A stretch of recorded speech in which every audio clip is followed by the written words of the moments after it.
The top stories tonight in Y News. A U.S. health worker has suffered from serious allergic reaction after taking Pfizer's COVID-19 vaccine. President Rodrigo Dutertes sees no major lapse and claims that Health Secretary Francisco Duque III mishandled the Pfizer deal.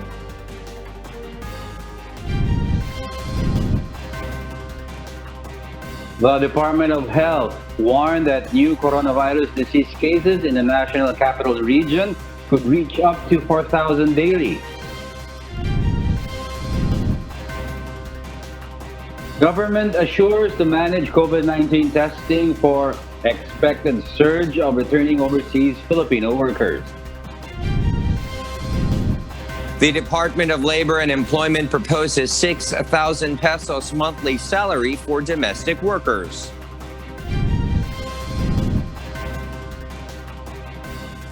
And Japanese designer creates mask replicas of human faces.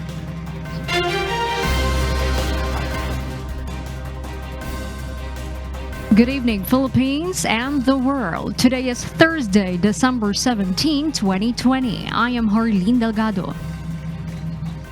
Join us in the next hour as we deliver today's top stories around the country and in other parts of the world. I'm Angelo Castro III. We are also seen in 1,935 satellite monitoring centers nationwide and via live streaming worldwide through the UNTV News and Rescue social media accounts and our website, untvweb.com. I am William Theo.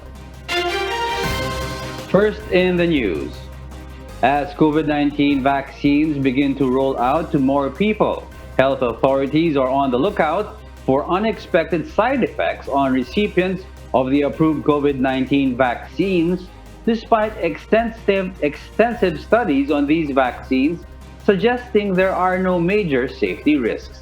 Maeve Yandog will tell us why live. Maeve?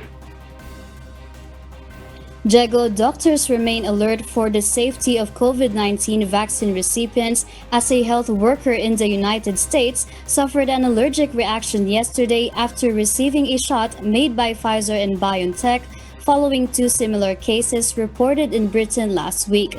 The female health worker from Juneau, Alaska, suffered severe allergic reactions 10 minutes after getting the shot. Despite having no history of allergies, the health worker was diagnosed with anaphylaxis and was kept in hospital overnight as a precaution. She has since recovered but will not be allowed a second dose of the vaccine. While thousands are involved in the study of the two approved COVID-19 vaccines, the Pfizer-BioNTech shot and Moderna, the U.S. Food and Drug Administration found no serious side effects. But Dr. Jay Butler from the Centers of Disease Control and Prevention warns that it is an ongoing process of balancing potential risks with the benefits of the vaccine. U.S. health authorities are following instructions for the Pfizer-BioNTech vaccine, which is to avoid the shot if the recipient is severely allergic to any of the ingredients. And also CDC's advice to stay for 15 minutes after getting vaccinated, while those with histories of allergies are to stay for 30 minutes. Meanwhile, British authorities also reported that the allergy cases from England were people with a history of serious allergies, and also advised holding of vaccination for those who had prior experiences as they identify the ingredient causing the problem. U.S. authorities will continue to monitor the frequency of these kinds of reaction, especially as the vaccines begin to be given outside healthcare settings. Diego? Yes, Maeve, what are the most usual and common side effects after receiving COVID-19 vaccines, and how will the authorities track down these risks and other potential ones in order to handle them in the future? Diego, the recipient will feel the usual temporary discomfort that is common among many other vaccines, regardless of whether they get a shot made by Pfizer, BioNTech, or Moderna.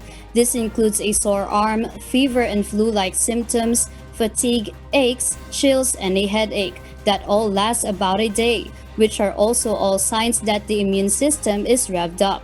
One way authorities can track down risk is through reports by doctors on patient problems. Vaccine recipients can also help with safety tracking by using the smartphone-based tool called vSafe, which sends text messages to check in on vaccine recipients and also allows them to tell CDC about any side effects they are experiencing. Back to you, Diego. Thank you, Mavian Dog, reporting live from Australia. President Rodrigo Duterte sees no major lapse on the part of Health Secretary Francisco Duque, who's accused of dropping the ball in the country's vaccine deal with U.S. pharmaceutical company Pfizer. Rosalie Cos will tell us why live. Rosalie? Diego Presidential Spokesperson Harry Roque said that the recent controversy on the alleged Pfizer deal fallout was mentioned in yesterday's meeting of President Rodrigo Duterte with the Interagency Task Force against COVID-19, particularly the allegations that Health Secretary Francisco Duque III was to blame for the country's failure to get the deal for the supposed 10 million doses supply of vaccine in January 2021. Secretary Roque believes this is not a major issue for the chief executive, but according to the palace official, the president wants the health chief to explain to the public and respond to the allegations against him. But I think from the overall demeanor of the president, wala naman po siyang nakikita na major lapse dahil lang pinag-uusapan po ay kontrata at hindi naman abogado po si Secretary Duque, no? So at wala rin pong danyos na nangyari because patuloy pa rin po ang pagkuha natin ng Pfizer.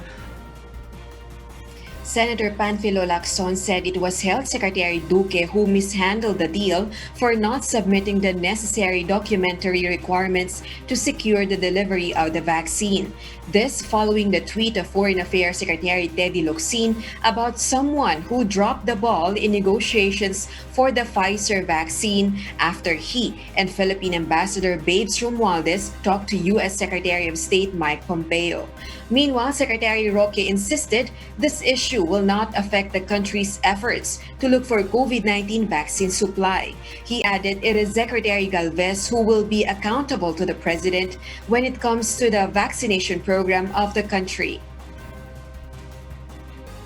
Mag-away na ang lahat kung gusto nila, but the president has made it clear there's only one person in charge of getting the vaccine, it's Secretary Galvez. So these conflicting opinions between Secretary Locsin and Secretary Duque in the end does not really matter because it's Secretary Galvez who has the full authority and he will be fully accountable to the president, no one else. That's it, Diego. Back to you.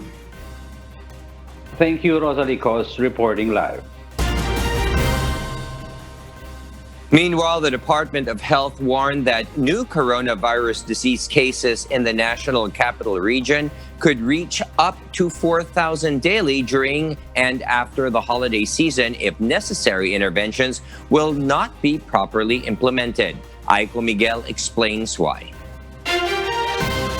There are already 9 cities in Metro Manila that has seen surging cases of COVID-19. According to Health Undersecretary Maria Rosario Vergere, there is an increase of the reproductive number from 0.8 to above 1.0 in the last 5 weeks.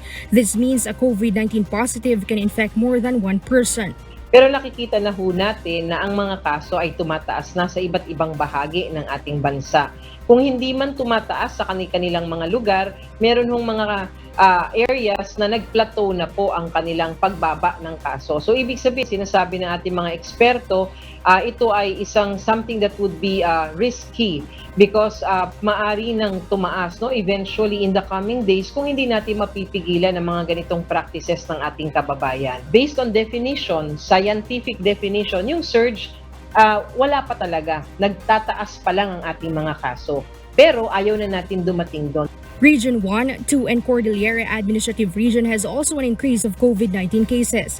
Experts worry that once a sharp surge of cases will not be prevented, the country's health system capacity might be overwhelmed, like what had happened last July. Ang nakakaramdam ng pinakamaagang surge ay yung ating mga kasama sa emergency department, no? At yung mga kasapi ng HPAC sa emergency departments. Marami nang dumadaing at nagwa-warn na dumadami daw ang pumapasok na kaso sa mga emergency department. Baka it's already beginning and there are early signs of that surge. Yung increasing number of cases is one, and yung calls from emergency departments that cases are increasing. Even the World Health Organization Western Pacific region also sees COVID-19 surge this holiday season in Asian countries. WHO Western Pacific Regional Director Dr. Takeshi Kasai advises the public to take heed of health experts and authorities' advice. I urge you to think about those who may be at higher risk of severe COVID. If you catch the virus, you could unknowingly pass it on to your parent or grandparent, your neighbor or friend with an underlying condition. I also urge you to think of health workers. Perhaps you have a friend or relative who's a doctor or nurse. They have been working day and night for almost a year. They are exhausted. And so please do everything you can to avoid infection. According to experts, more than 4,000 daily COVID-19 cases can be recorded in NCR by January 2021 if people will not responsibly observe minimum public health standards. They appeal they should at least follow 3 of the 4 protocols and limit exposure outdoors to only 15 minutes to avoid getting infected with COVID-19. The DOH also reminded the public to not conduct mass gatherings and avoid crowded places like markets this holiday season.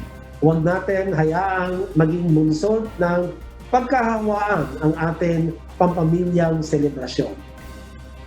Munting paraan lamang ito, ngunit malaki ang maitutulong sa pagpigil sa paglaganap ng COVID-19. Aiko Miguel, UNTV News and Rescue. We serve the people, we give glory to God. The Department of Health reported 1,470 new confirmed cases of COVID-19. Based on the latest case bulletin, the new infections raised the country's overall tally to 454,447, of which 25,695 are still undergoing treatment. There were also 17 new deaths related to COVID-19, bringing the death count to 8,850. Meanwhile, the total number of survivors stood at 419,902 after 633 more patients were confirmed to have beaten the respiratory illness. Topping the list of areas with the most number of new cases were Quezon City with 74, Rizal with 64, City of Makati with 58, Davao City with 55, and Quezon Province with 46. The country has so far tested over 5.9 million individuals, while the number of COVID-19 licensed laboratories nationwide is now at 194.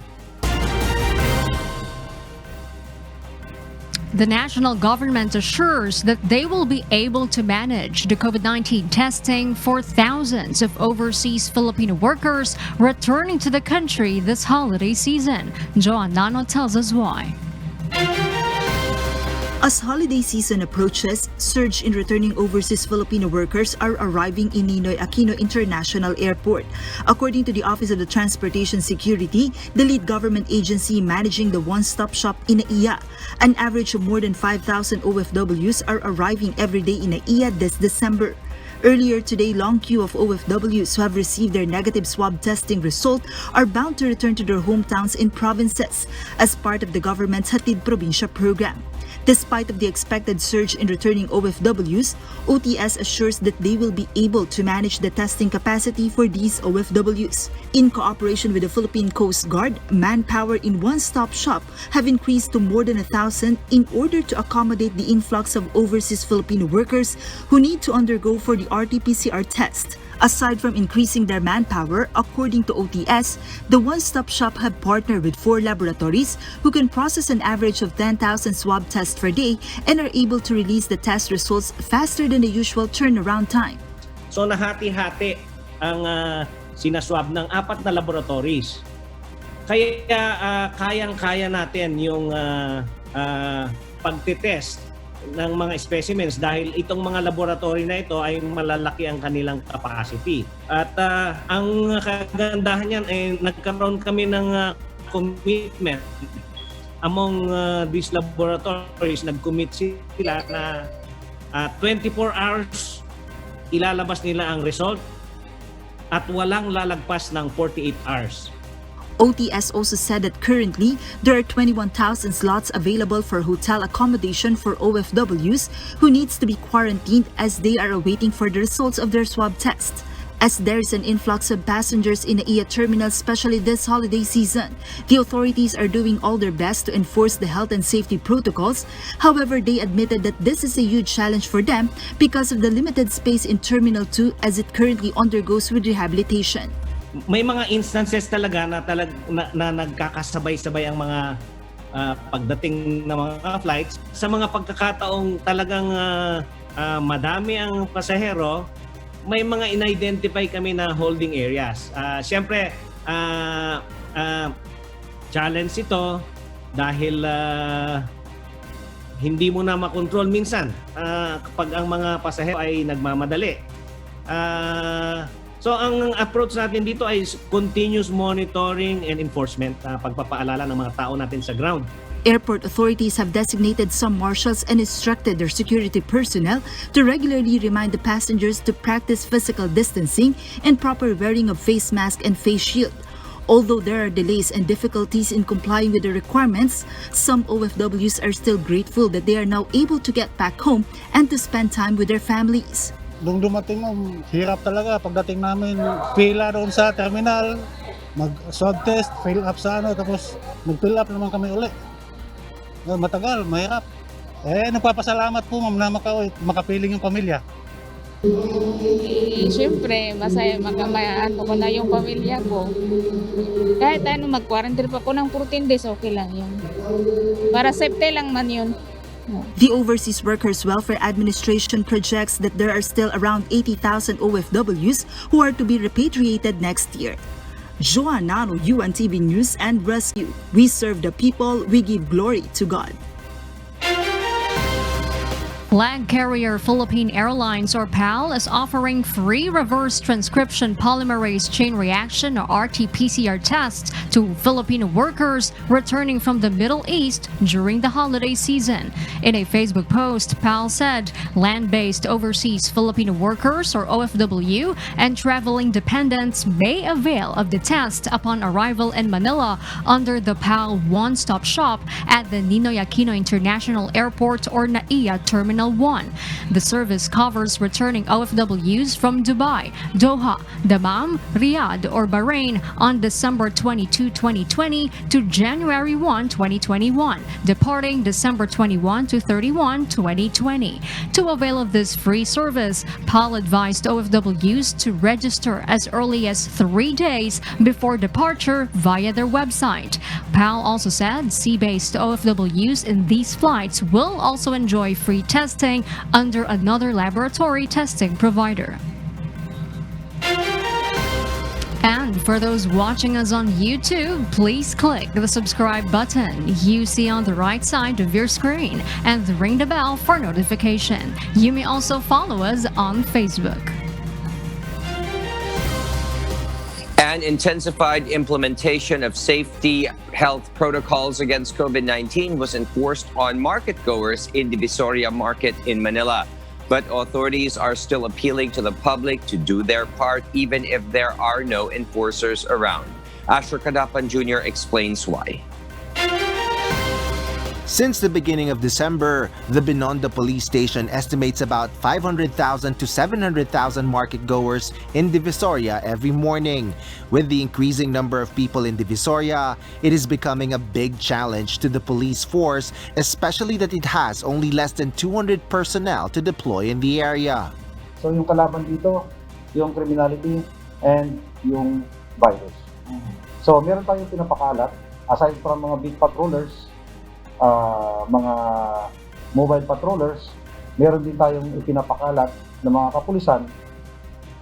Yung tawag sa kanila ay yung social distancing patrollers.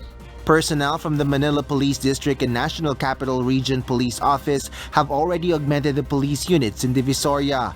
The Department of Trade and Industry, on the other hand, has also been doing its part in preventing further spread of COVID-19 by deploying a number of personnel to make sure that business establishments adhere to the health and safety protocols. But the authorities explain that efforts will be in vain if the public refuse to do their part. Problema natin sa bawat Pilipino, minsan talaga may mga yung kulang sa disiplina. Napaka-importante yung disiplina talaga. So on our part na sa mga kapulisan, ginagampanan naman natin yung tungkulin natin na palalahanan nila. DTI Secretary Ramon Lopez appeals to market goers to comply to the protocols against COVID-19 and avoid crowded areas for their own safety. Huwag po tayong bibitaw dito po sa ating mga health protocols, yung ating pagsuot ng face mask at ngayon po required ng face shield kahit nasa labas tayo at lalo na yung mga physical distancing, paghugas, disinfect at huwag tayong pumunta sa mga crowded na lugar na alam na nating masikip ang isang lugar, huwag na tayong sumali doon. Asher Cadapan Jr., UNTV News and Rescue. We serve the people, we give glory to God. President Rodrigo Duterte expressed dismay over the controversy surrounding the implementation of cashless transaction system in expressways, particularly the use of radio frequency identification or RFID. He warned the officials of the Toll Regulatory Board or TRB to shape up and fix the system, otherwise they should resign or he might just fire them. This was the president's reaction a week after Valenzuela City Mayor Rex Gatchalian suspended the North Luzon Expressway Corporation's business permit due to problems in its RFID system. He said the TRB should not have allowed the system to be put in place without a trial run. Transportation Secretary Arthur Tugade later apologized for the inconveniences the RFID system had caused in expressways and vowed to address the problem immediately. Labor Secretary Silvestre Bello III hinted at a proposal to increase the minimum wage of household service workers or kasambahays nationwide to 6,000 pesos a month. Ray Pelayo explains why. Patingin ko, reasonable yun, yung 6,000 na yun. Kung hindi mo kaya magbigay ng 6,000, wag kang kumuha ng katulong.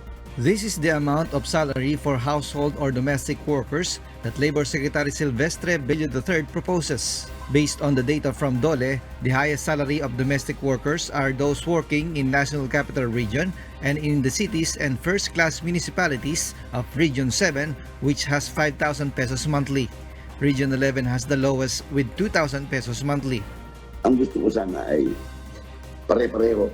Kaysa nandiyan ka sa Isabela o nandun ka sa Mindanao, dapat yung sweldo ng ating mga household service workers pare-pareho.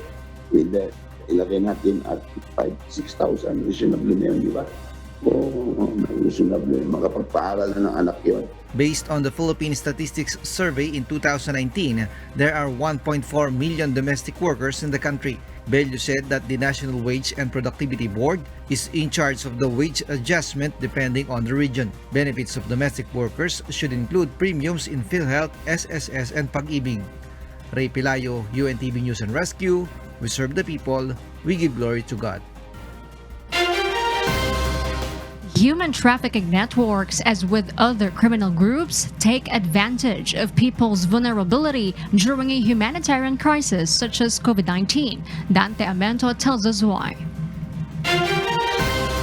Amid the pandemic, law enforcement workforces are divided and deployed to different communities to implement quarantine protocols. Travel restrictions affected the law enforcement operations against human trafficking. During the 6th Manila International Dialogue today, discussions focused on COVID-19 impact on human trafficking or trafficking in persons. The activity is an effort headed by the Department of Justice with other member agencies and international partners. Traffickers took advantage on community quarantine as a business opportunity through the cyberspace by doing online sexual exploitation particularly on children. The EU reports that criminals have seized the opportunity during the pandemic to generate significant profits and intensify their criminal activities. They've changed their operating methods and are increasingly advertising victims on the internet or exploiting them in private facilities. Many are engaged online, even business transactions nowadays are done through the internet. Thus, it is now high time to use also the digital technology to fight against human traffickers by monitoring illegal activities online. Justice Secretary Minardo Guevara says DOJ had successfully made the first virtual promulgation of the conviction of a notorious American pedophile in Angeles RTC last May 2020. Further, as part of the DOJ's efforts to respond to the current situation, guidelines for e-inquest have also been issued, providing for the virtual conduct of inquest proceedings using online platforms and without requiring the physical presence of parties. International partners also have promised to continue the cooperation with the Philippine government in its campaign against human trafficking. I reaffirm Australia's strong commitment to countering people smuggling, human trafficking, and child exploitation. This commitment guides our domestic and international cooperation, including with the Philippines. The authorities remind the public to be vigilant, especially for the children, because some of them are now using internet during online classes. Dante Amento, UNTV, News and Rescue. We serve the people. We give glory to God. The police officer who was relieved over an alleged sexual assault against detained former Ozamis Vice Mayor Nova Parojinog will soon face summary dismissal proceedings for criminal complaints. Lea Ilagan will tell us why. The PNP Internal Affairs Service has recommended to PNP Chief Police General de Bolsinas for the dismissal of Police Lieutenant Colonel Jigar Noceda from service. Noceda was the former chief of PNP Custodial Center accused of sexual harassment by detained former Ozamis City Vice Mayor Nova Princess Parojinog. In a text message to UNTV, IAS Inspector General Attorney Alfigar Triambolo says the testimony of the victim is straightforward and detailed compared to the denial of the respondent. The testimony of Parojinog was also supported by evidence. Noceda was found guilty of 2 counts of grave misconduct, 1 for act of lasciviousness and 1 for rape by sexual assault.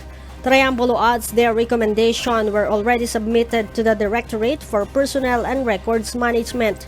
Noceda is now under restrictive custody in the PNP Headquarters Support Service.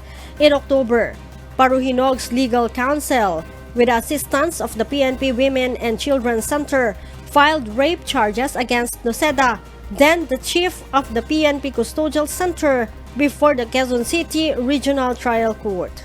Lea Ilagan, UNTV, News and Rescue. We serve the people. We give glory to God.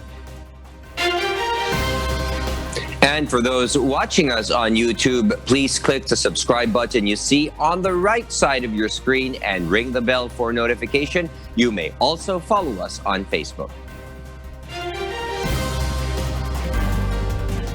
Senator Panfilo Lacson bared last night that it was Health Secretary Francisco Duque III who allegedly dropped the ball in the country's bid to secure 10 million doses of Pfizer-BioNTech vaccine early next year.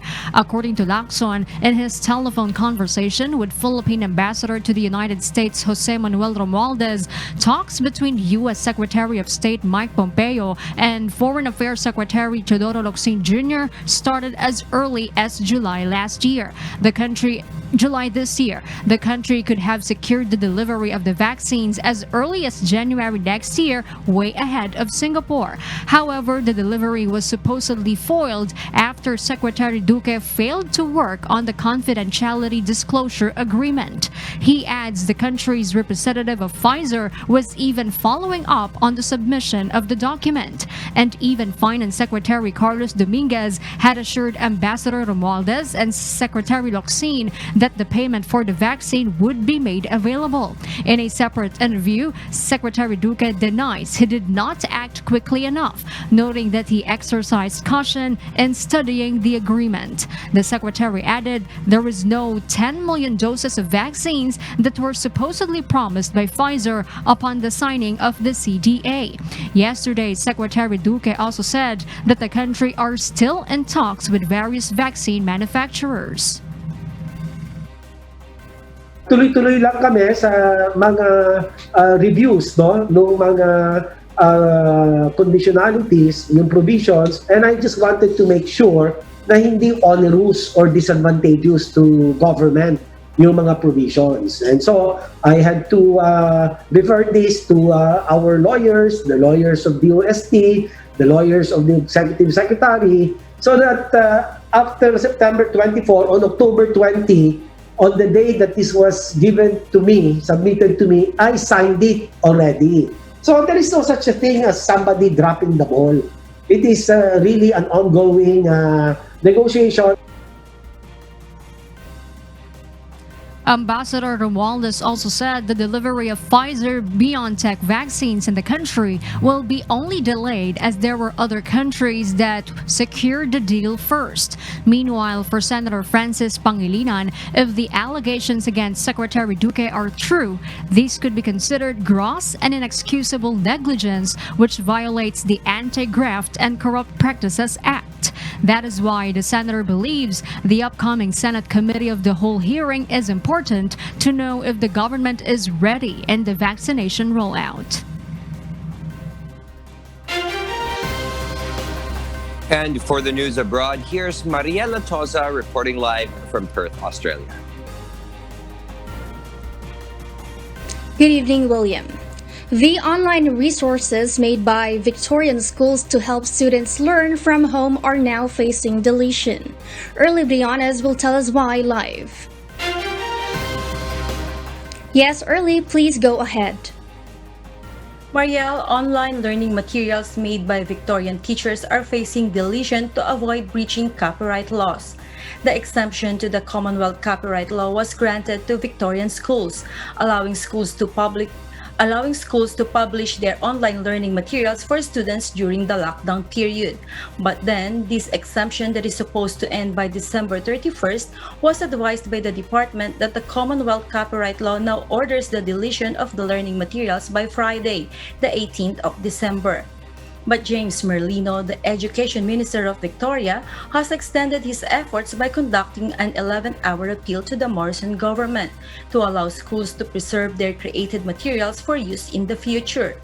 Mr. Merlino wrote a letter to the Communication Minister, Paul Fletcher, pleading to quickly proceed with the proposed legislation which amends the copyright access laws, allowing more efficiency for schools and universities to conduct online classes.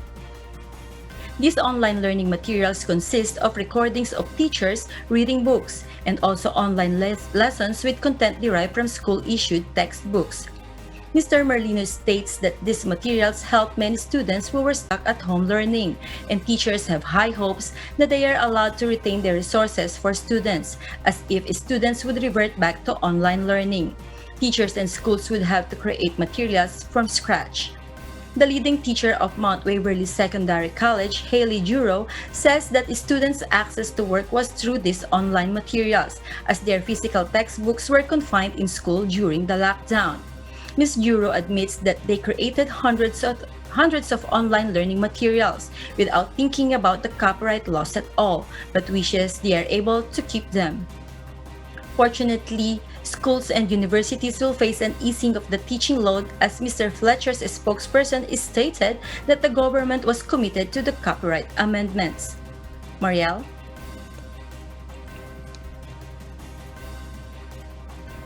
All right, thank you, Early, for that live report. New Zealand Prime Minister Jacinda Ardern announced on Thursday that the government has secured 2 new vaccines against COVID-19, meaning the government has now pre-ordered 15 million vaccine courses to date, enough for every New Zealander and their Pacific neighbors to be immunized against the virus. The government has obtained access to 7.6 million doses of vaccine developed by the company AstraZeneca and 10.72 million doses from the vaccine development business Nova, which will be sufficient to vaccinate 3.8 million people and 5.36 million people respectively. New agreements follow these as the government deals with American pharmaceutical giant Pfizer, securing 750,000 courses of its vaccine and 5 million courses from the company Janssen Pharmaceuticals. The New Zealand Prime Minister stated that the government's strategy is to purchase various types of vaccine technology to ensure the availability of alternatives in cases where some are unsuccessful. And she also announced that this will be New Zealand's largest immunization rollout ever. According to Prime Minister Ardern, frontline healthcare workers, border staff, managed isolation and quarantine employees plus their household contacts, and those at the greatest risk of contracting COVID-19 will be prioritized prior to rolling out the mass vaccination campaign for the general public in the country. Vaccination of frontline workers is expected to begin during the second quarter of 2021, followed by the public in stages from the third quarter. New Zealand's approach will be to purchase enough to provide vaccines to the realm of New Zealand, including Tokelau, Niue, and the Cook Islands, and its Polynesian neighbors Samoa, Tonga, and Tuvalu, should their governments wish to take these up.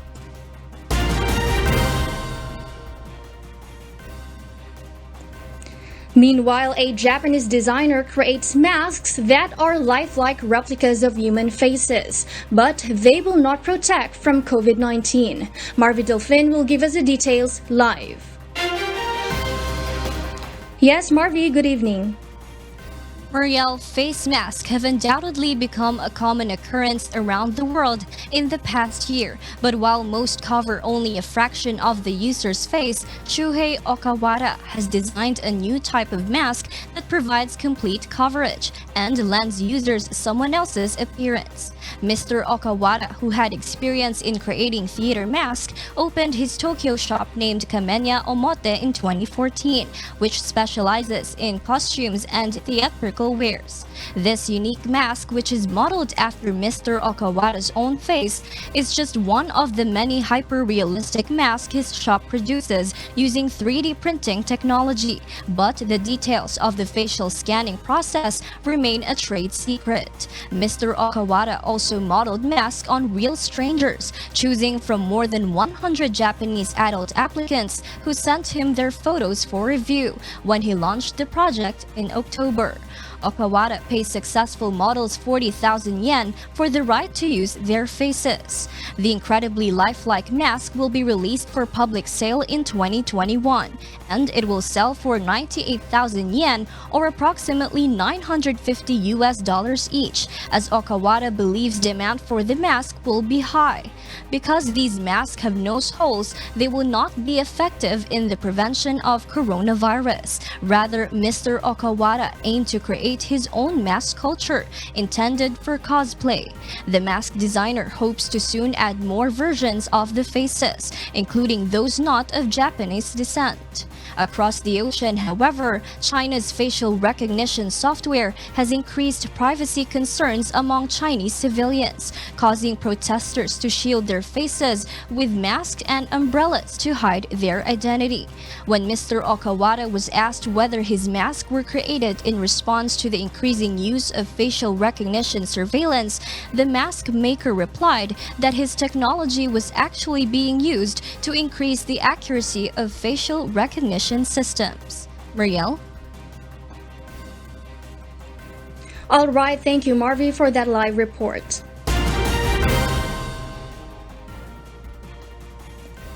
And those are the reasons behind the news in other parts of the globe.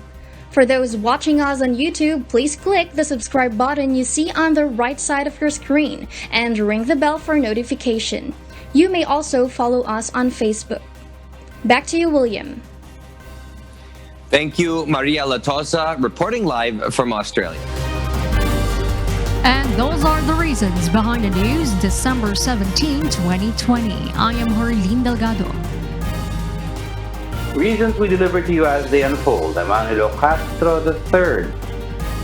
Because we need to know, we will always ask why. I am William Theo. We serve the people. We give glory to God.